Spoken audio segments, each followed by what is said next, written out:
এইয়া good morning বন্ধুসকল। এইয়া প্ৰভুৱে শুকান ৰুটি মাৰি আছে আৰু মই আজি ব্ৰেকফাষ্ট নকৰোঁ। আজি মই এইয়া কালি এটা কঁঠাল কিনি আনিছিলোঁ। বহুত দিনৰ পৰা মানে জোখে পোতে নাপাওঁ, বৰ ডাঙৰ ডাঙৰ কঁঠাল পাওঁ, দেখিলেই মানে পেটটো ভৰি যায়। কালি এইটো জোখৰ কঁঠাল পাই আনিলোঁ। এনেকুৱা ধুনীয়া ৰং, হালধীয়া একেবাৰে, ইমান ফুট ওলাইছে নহয়।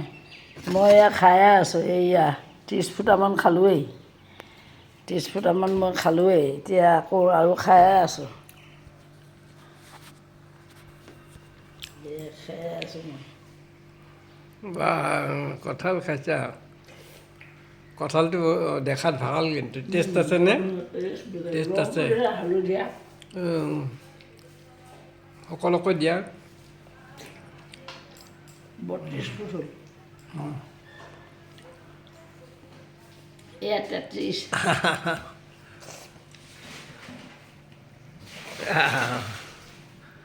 লাহে লাহে লাহে খোৱা।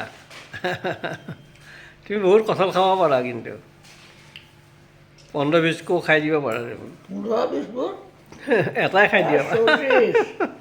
এইটো খামেই আজি। সৰুতে কঁঠাল খাইছিলা আগতে, বিৰাট কথা। কলেজত পঢ়ি থাকোঁতে। 35 ফুট এয়া 35 আৰু নাখাওঁ আৰু আজি ভাতো নাখাওঁ, এইখিনিলৈকে হ'ল।